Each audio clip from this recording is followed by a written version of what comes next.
गुजरात में एक छोटा सा गांव था, नादियाद नाम का। वो माफतलाल नाम की टेक्सटाइल फैक्ट्री के लिए मशहूर था। गांव के लगभग सभी लोग उस फैक्ट्री में ही काम करते थे। हालांकि 25 साल पहले यानी 1995 तक नादियाद में 2 ऐसे फैक्ट्रियां थी, एक माफतलाल और दूसरी पन्नालाल। दोनों की दोनों टेक्सटाइल फैक्ट्री ही थी।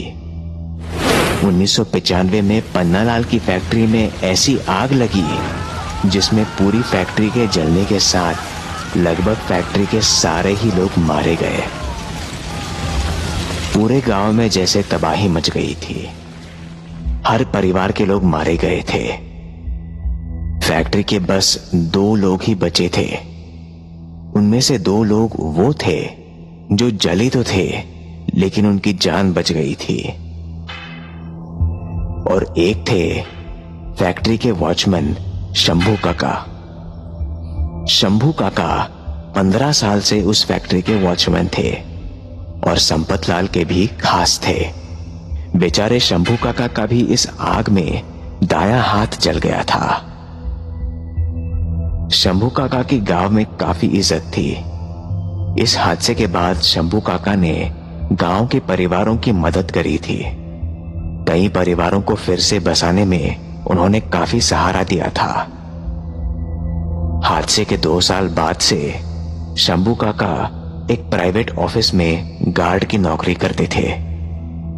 उनके 2 बच्चे थे, बड़ी बेटी रश्मि जिसकी शादी 12 साल पहले हो चुकी थी, और एक बेटा परेश जो अभी कॉलेज के 3rd ईयर में था। गांव में नवरात्रि का मेला लगा हुआ था और पूरे गांव में चहल पहल थी। हर कोई शाम को काम के बाद मेले में जाता था। परेश का भी आज जाने का प्लान था। वो अपने पापा के पास गया और बोला, पापा वो मेले में जा रहा हूं, कुछ पैसे मिल जाते तो। ये लो, लेकिन शाम को मेरे ऑफिस से होते हुए आना, हम दोनों साथ घर आ जाएंगे।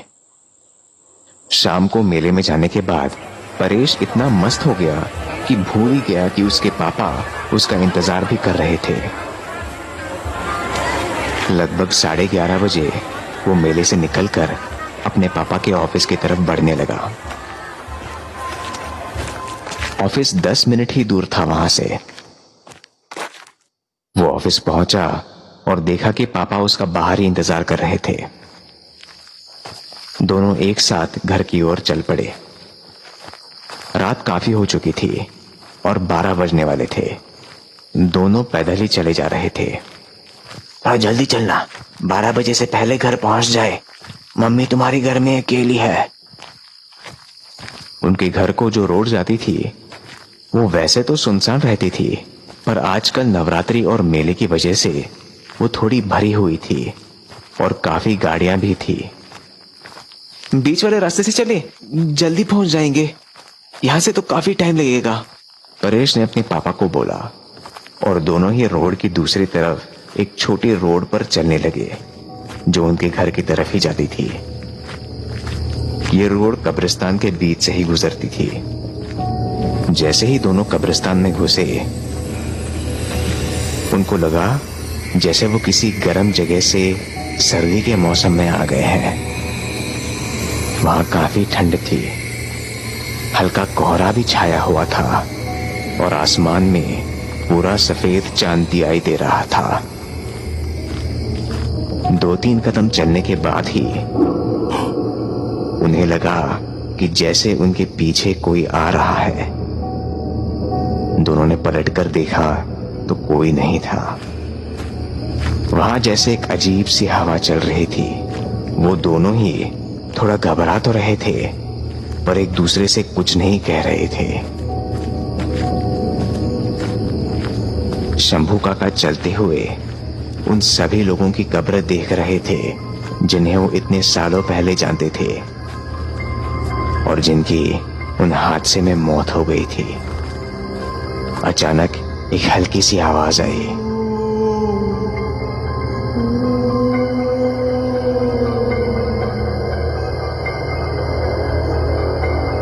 ध्यान से सुनने पर पता चला कि वो शंभू काका को ही बुला रही थी। शंभू, शंभू।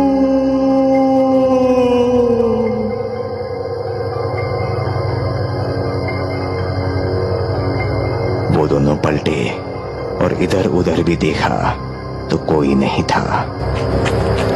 उन दोनों ने वहां से भागने की कोशिश की, लेकिन उनके पैर जमीन में 2 फीट धंस चुके थे और वो हिल भी नहीं पा रहे थे। ध्यान से देखा तो वो जुगनू की छोटी छोटी लाइट नहीं थी, लेकिन आग के गोले थे और वो हर कब्र के ऊपर लटक रही थी। वो आग के छोटे छोटे गोले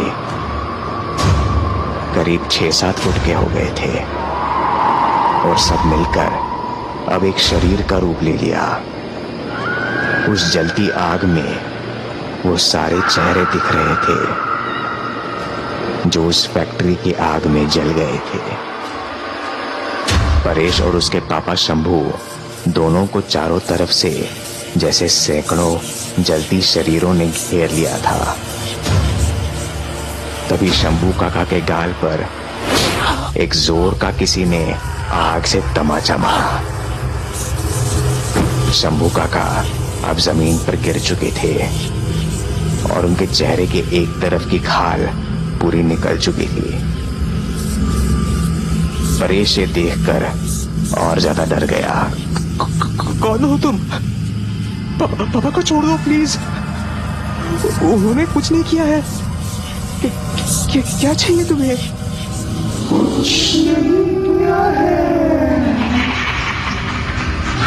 कुछ 15-20 जलते हुए शरीरों ने शंभू को चारों तरफ से घेर लिया और उसके दूसरे गाल में भी एक हाथ मारा। बताया नहीं तूने? बता अपने बच्चे को। ये बोलते हुए उन्होंने शंभू को हवा में 20-25 फुट उठा दिया।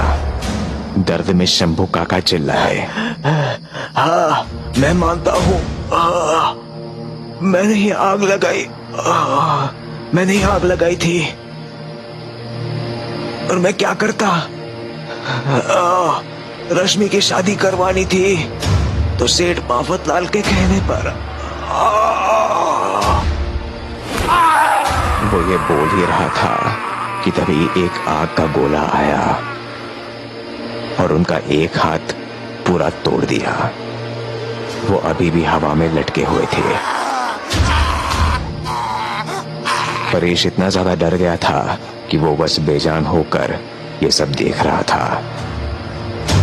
वो इस बात से चौंक गया था कि जिस आग से इस गांव में बर्बादी छा गई थी वो उसके पापा ने ही लगाई थी। वो ये सोच ही रहा था कि तभी एक आग का गोला उसके पापा के मुंह में घुस गया और उनके पूरे शरीर को जला दिया। वो उसकी आंखों के सामने तड़पते रहे पर कुछ फायदा नहीं हुआ। कुछ देर बाद उसके पापा का जला हुआ शरीर वहीं पड़ा हुआ था। अगले दिन लोगों ने इस घटना के बारे में परेश को पूछने की कोशिश की, लेकिन परेश कुछ बोल या सुन नहीं सकता था। वो अब एक जिंदा लाश बन चुका था।